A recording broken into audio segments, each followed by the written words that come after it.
Hi everyone, welcome to the UX Chronicles. My name is Irina, and today I have Mija with me.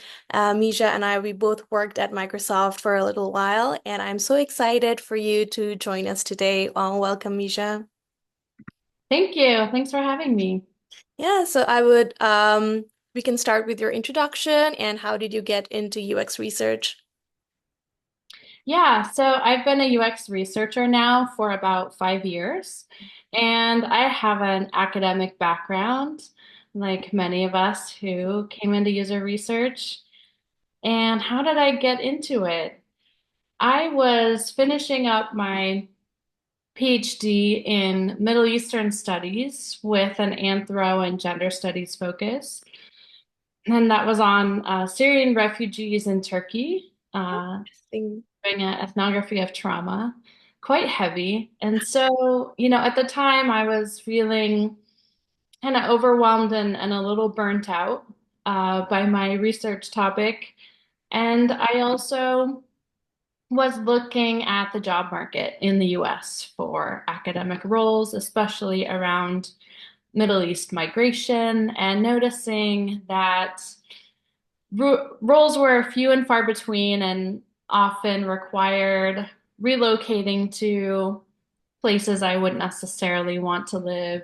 Hmm. Or, most of the roles were in Europe around my research topic. Hmm. Yeah. So I started talking to some of my friends who were working in industry. Hmm. I talked to a friend who was an instructional designer at Google. And I explored that. And I also talked to a friend who was a UX researcher.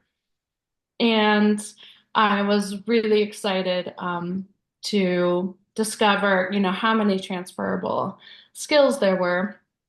And so from there, I did a lot of informational interviews. Hmm. I searched on LinkedIn for folks with a similar background to me. So with a anthro academic background, and I wanted to learn, how they made the transition themselves and what brought them to UX research and whether they were happy Hmm. and excited to be doing it.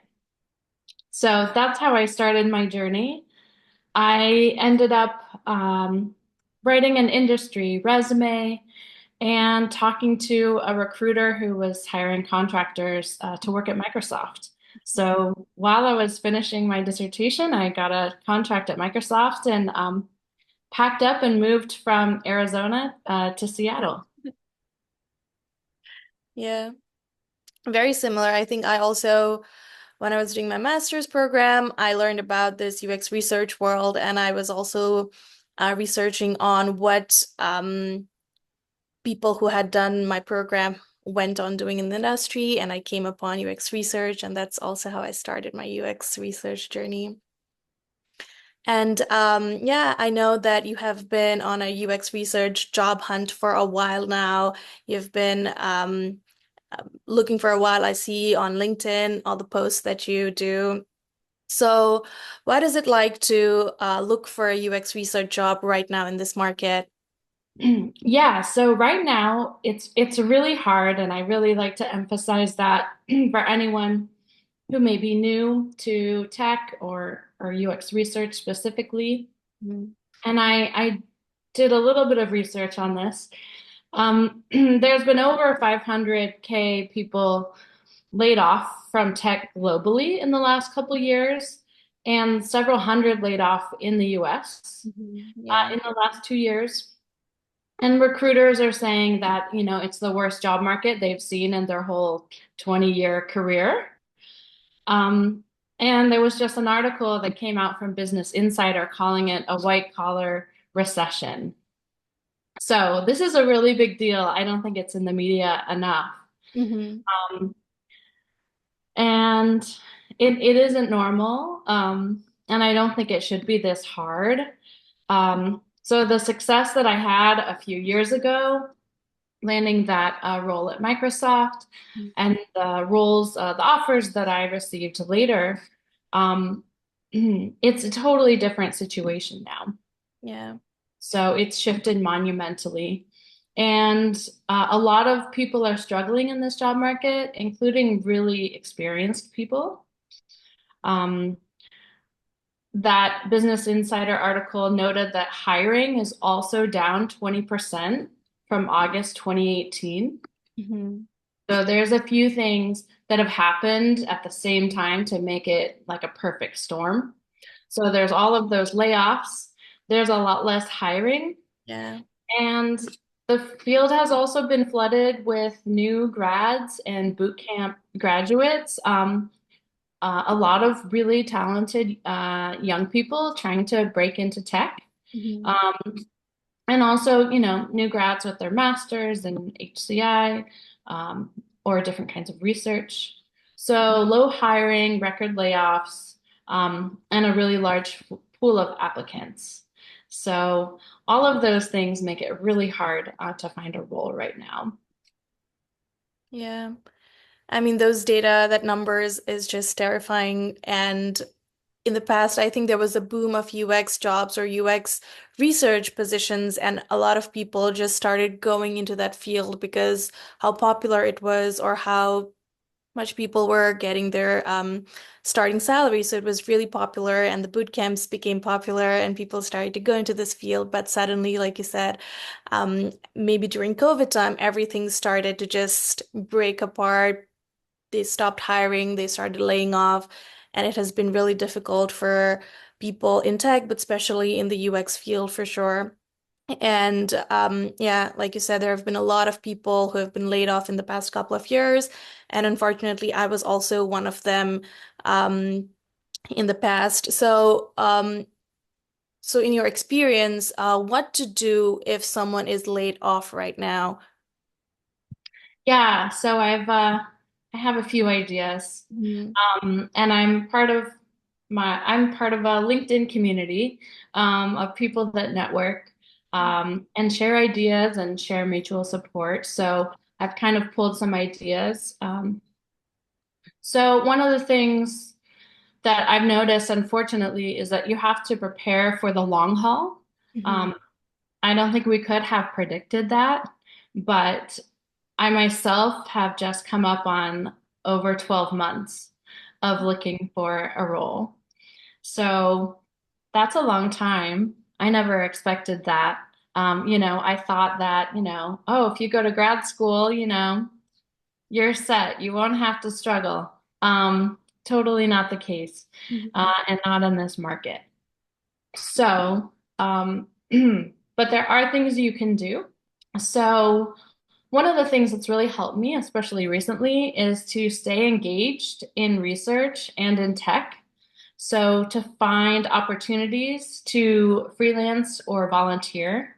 Mhm. Um, I'm currently working on a project with TechFleet as a research co-lead, and we're working on a website redesign for the Foundation for for Intentional Communities, Mhm. a nonprofit. So this has been really good for my morale to be back in working with a team of people, um, working with product teams, just really being kind of reactivated and getting to flex those skills again, and feel like I'm contributing to something and making a difference. So that's been really exciting. It also is an opportunity to put something on my LinkedIn or resume that Yeah. is more recent, right, than a year ago. Um, and so, yeah, that's been really exciting. Also building new skills, right? So finding opportunities to take courses. I'll just plug TechFleet again. They Mhm. offer amazing courses. Most of them are $50. So I recently took actually a free course on servant leadership. So Okay. learning how to employ servant leadership principles in the tech context. So that's something that I'm really interested in developing my leadership skills. Um, Other things you can do, of course, revamp your resume Mhm. and LinkedIn and update your portfolio. There are a lot of people on LinkedIn trying to, um, who are coaches, Mhm. some more experienced than others. But if you do have the means to find a good resume, writer, get feedback. I found it really helpful to get an outside perspective and refresh those materials to make them stronger, to stand out when you're applying. Posting on LinkedIn to connect with people that can help you build connections for jobs and also just help you feel more connected to the research and tech community in general. Some folks are saying to focus on industries that are growing, like healthcare, education, social services, or even being a UX researcher for construction and manufacturing companies. So there are areas where you might apply for something that's a little bit different from your usual. On-site jobs are less competitive than remote ones. I think we all know that. So, one has to do a lot of thinking. Am I willing to move to Arkansas or Texas or wherever is across the country from you? California, Seattle, um, and for a role, and think kind of strategically. Um, there are a lot of great podcasts on hiring. Um, I recently have been listening to What is Wrong with Hiring by Amy Santee, and I find it really informative. There's a lot of good ones out there. Um, some people, in terms of applying to jobs, are saying it's a numbers game, and other people are saying it's more of a value game.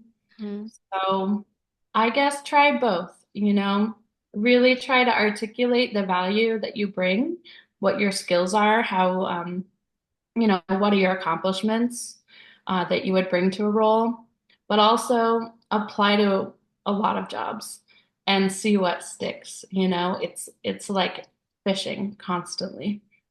But I do find it helps to really slow down and spend some time on your materials if you can.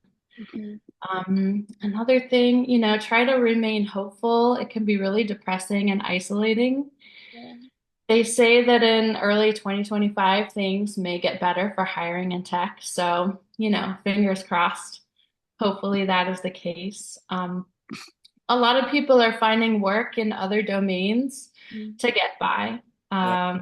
Gig work, freelance work, do what you need to do um, to survive because it may be a long haul. And also look into your, local resources, your state resources for unemployment, SNAP, childcare, Mhm. um, join buy nothing groups and reduce expenses. So those are things that help. And I'd say volunteer in your community if you can, build connections. You never know how a connection can help you. And the last thing is, I find it helpful to have days where I'm applying to jobs and then days where I take a break. And Yeah. that way, when I have my applying days, I can really focus and have quality, applications. And this reduces burnout in the job search.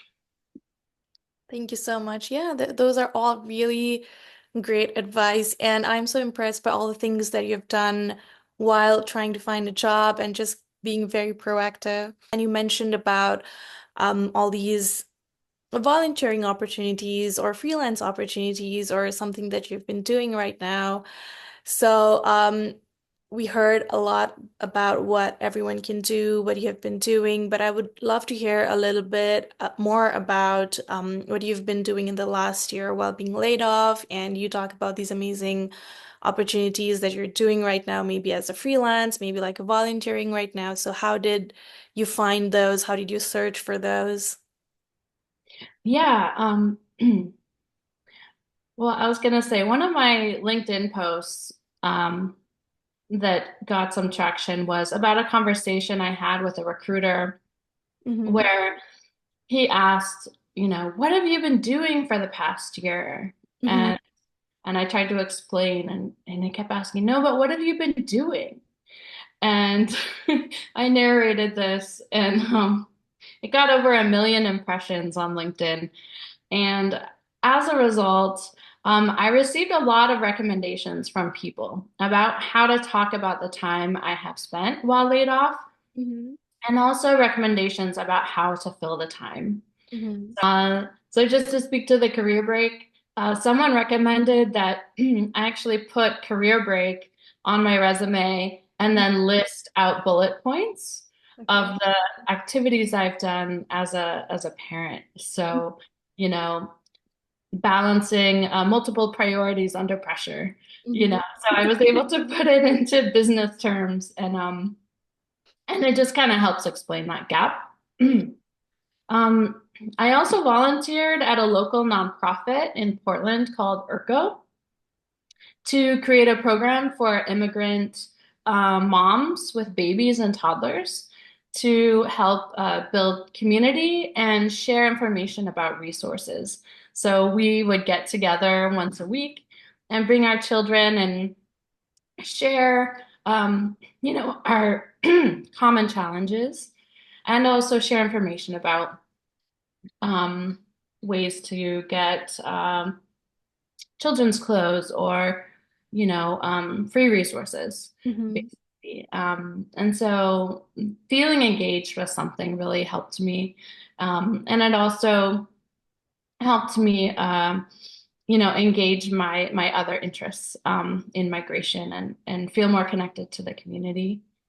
As I mentioned already, I joined TechFleet as a co-lead on a project, and that came out of, simply, sorry to talk about LinkedIn so much, but I made a post where I asked, you know, does anyone know of a project where I can volunteer? I'm Okay. actually a nonprofit. Mm-hmm. And I didn't get a response directly to that, but someone reached out through a friend and said, "Hey, I heard you were looking. Let me tell you about TechFleet Mm-hmm. and explain it to you." Mm-hmm. And so I was interested and I got involved. Um, what else have I been doing? I applied to dozens of jobs a week. I started out applying to 20 jobs a day, and I kind of got burnt out.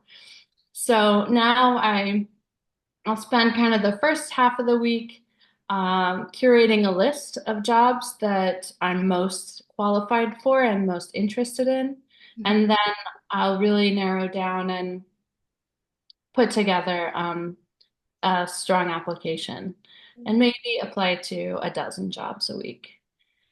Um, I also, you know, help my parents with house projects and solve all of their tech problems. Um, And I also try to slow down and focus on my long-term goals once in a while. Mm-hmm. Think about the broader picture, and you're always managing this kind of sense of urgency with, um, what's your dream job? What do you really want to do? And how can you um, find that opportunity and make connections in that direction? Yeah. Yeah, it looks like LinkedIn has been a lot of help for you in this journey, just posting and networking and connecting with people and getting that opportunity back or just getting seen in that tech world is been useful for you. And talking about LinkedIn, I also see a lot of people getting hired or promoted. So, in your research or just networking with people, what have you seen the trend? Like, who is getting hired right now? Yeah, so based on what I've seen on LinkedIn and from my own network, people who are getting jobs are often, I'm just gonna say this, have Ivy League educations, Yeah.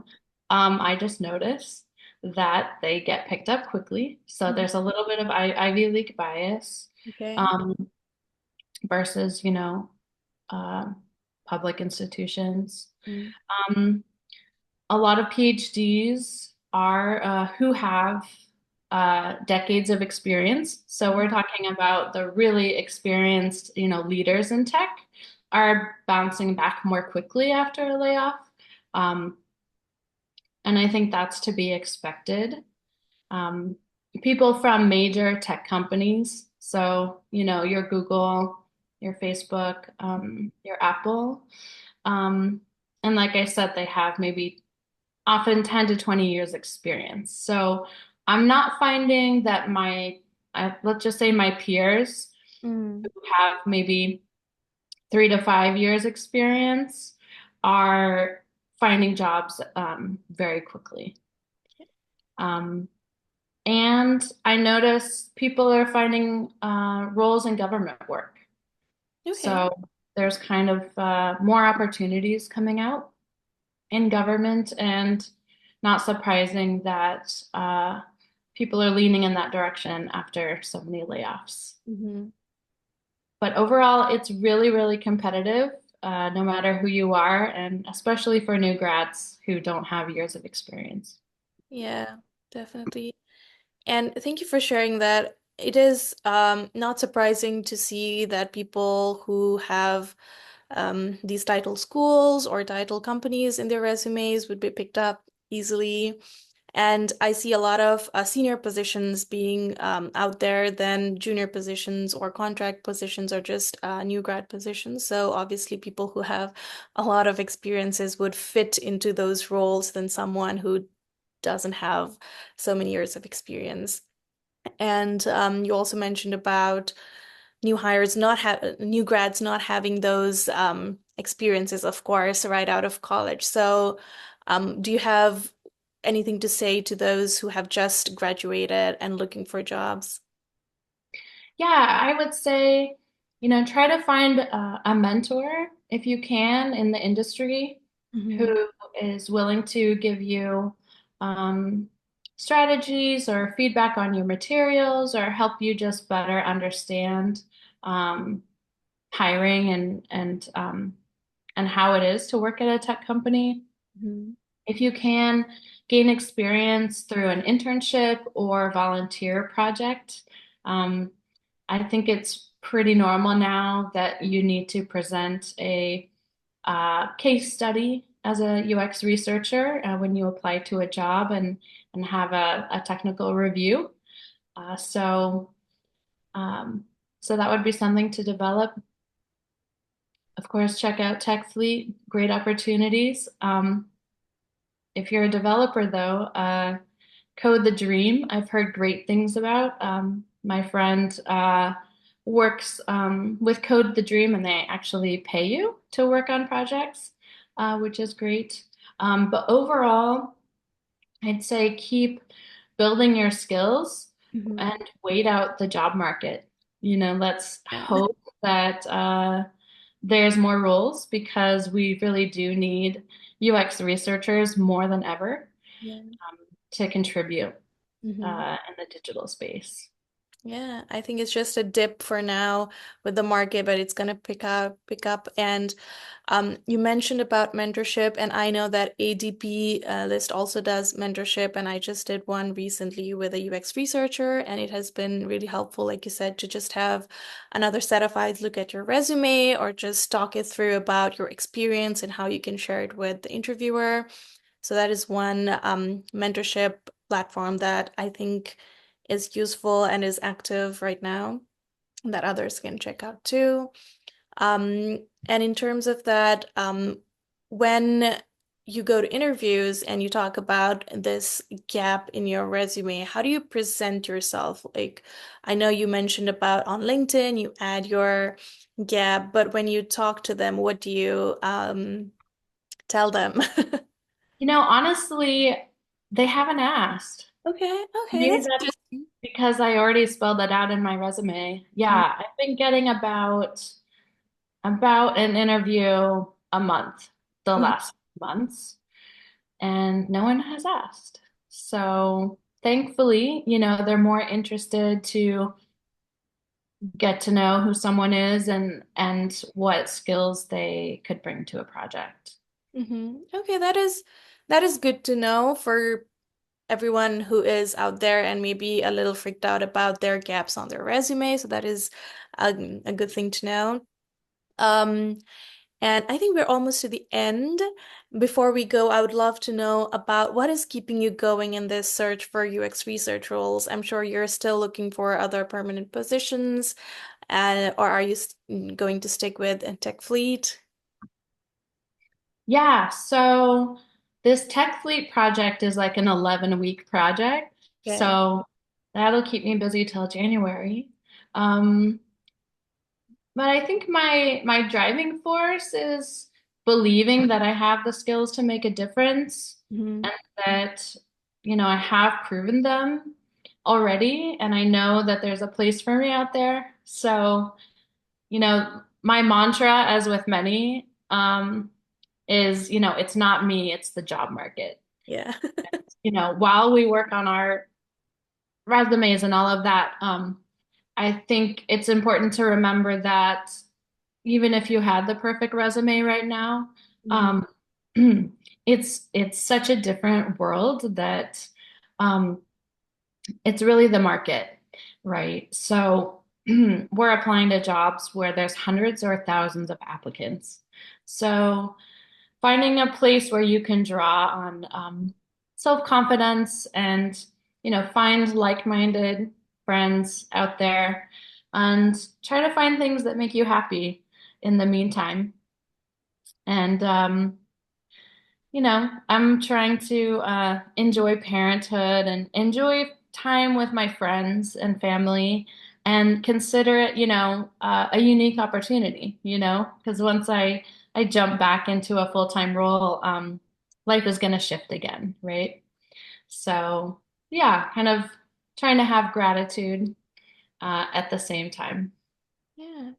Thank you so much for all that wonderful things you've said today and all the information you have given. I am sure it is going to be useful for not just myself, but every UX researcher out there who is looking for a job or someone who just wants some information. And thank you so much for your time. And I wish you all the very best for your upcoming endeavors. And thank you so much for your time, Misha. Thanks, Irina. Appreciate it.